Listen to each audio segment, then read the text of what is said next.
प्रणाम महाराज जी। महाराज जी, आप कहाँ से आए हैं और आपका यहाँ आने का उद्देश्य क्या है? भगवान, हम प्रयागराज तीर्थराज प्रयागपीठाधीश्वर ब्रह्मर्षि आचार्य धीरेन्द्र जी महाराज, हमारा स्थान सच्चा बाबा आश्रम प्रयागराज अरेल में बना हुआ है। और ये जो हमारा उद्देश्य आपने पूछा, तो ये उद्देश्य भूत भावन भोलेनाथ की शिव शक्ति महायज्ञ का संपूर्ण विश्व कल्याण के लिए विश्व में है। और ये जो पुरुषोत्तम मास पुनीत पावन पर्व पर जो यह अवसर आया है, ये हमें आपको आज 19 साल बाद, कितने वर्षों 19 साल बीत गए, उस 19 साल बीतने के बाद ऐसे अवसर श्रावण और पुरुषोत्तम मास मिल रहा है, जिस पुरुषोत्तम मास में विश्व कल्याण की भावना से शिव शक्ति महायज्ञ जिसकी दिनांक हम लोगों ने और समस्त क्षेत्रवासियों के सहयोग से और एक मीटिंग करके जिसकी डेट आपको 24 जुलाई 2023 से और 2 अगस्त 2023 तक सुनिश्चित किया गया है। ये उद्देश्य हमारा विश्व कल्याण के लिए और विश्व शांति के लिए है। और भगवान भूत भावन भोलेनाथ की ये सिद्ध पीठ बैराग रूप बाबा के नाम से जाने जाते हैं, जो स्वयं सब कुछ होते हुए भी ये वैराग्य हैं।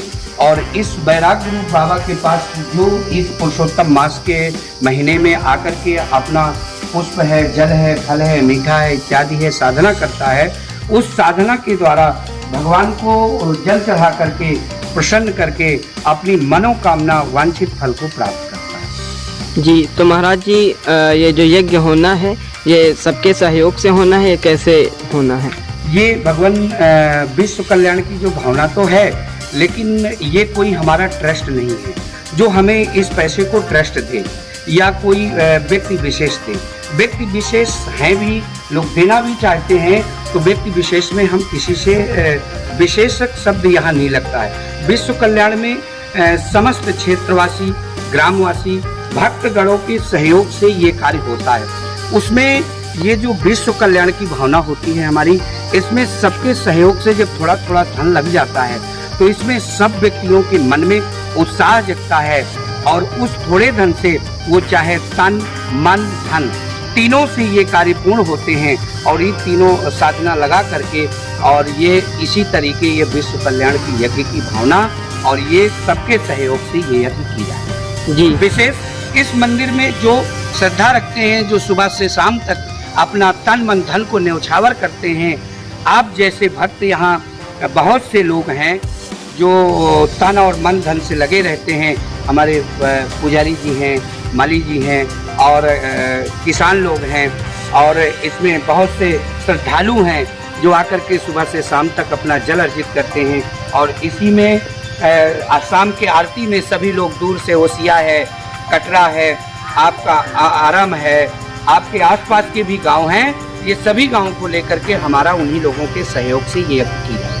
जी, तो महाराज जी, अगर कोई यज्ञ में सहयोग करना चाहता है तो किस प्रकार सहयोग कर सकता है? वो 3 प्रकार से सहयोग, भगवान यज्ञ में सहयोग वो 3 प्रकार से होते हैं, तन और मन धन।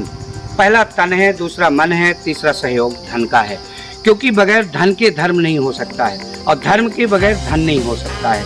ठीक उसी प्रकार अगर परमात्मा ने उसे दिया है तो धन से भी सहयोग करे, अगर नहीं दिया तो तन और मन से सहयोग करे।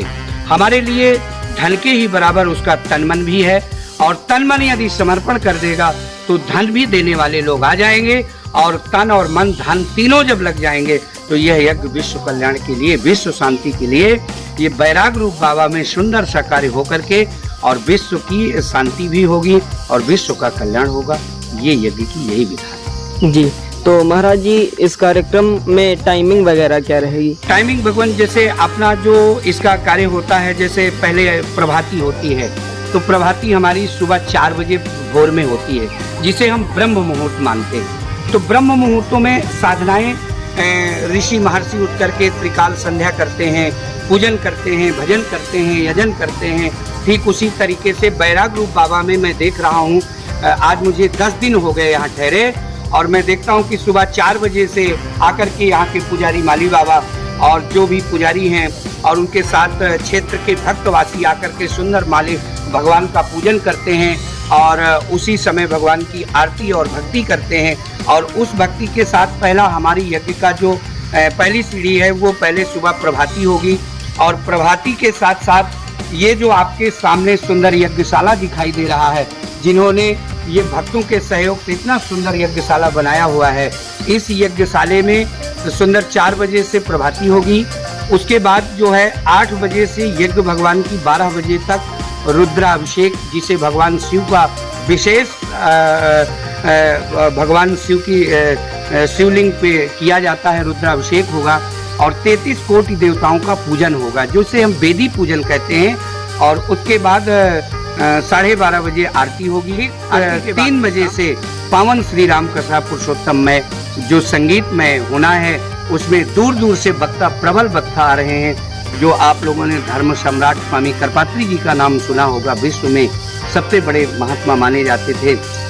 उनके शिष्य डॉक्टर मानस पीयूष अंतर्राष्ट्रीय मानस पीयूष डॉक्टर दिनेश जी का आगमन हो रहा है इस धराधाम बैराग रूप बाबा में, काशी से और अयोध्या से कुछ महात्मा आ रहे हैं। स्वामी हयग्रीवाचार्य, बड़ी सुंदर राम कथा, जो 1 महीने की कथा वो प्रयाग भूमि में माघ मेले के उसमें 1 महीने का संकल्प सुनाते हैं। और समय मिलने पर हम भी भगवान की सेवा करेंगे, जैसे समय मिलता रहेगा उसी ढंग से कार्य होते रहेंगे। शाम रात्रि ये कथा आपकी 3 बजे से लेकर के 6 बजे तक होगी। 6 बजे आरती पूजन हो जाएगा, उसके बाद विश्राम होगा, प्रसादी बटेगी। जो भी कथा श्रवण करने आएंगे या जो भी क्षेत्र के लोग आएंगे, उसके बाद ठीक 8 बजे से 10 बजे तक यह कार्य पुनः चलाया जाएगा। उसके बाद आरती प्रसाद विश्राम। ठीक है, ये टाइमिंग इसी रहेगा। ठीक, धन्यवाद महाराज।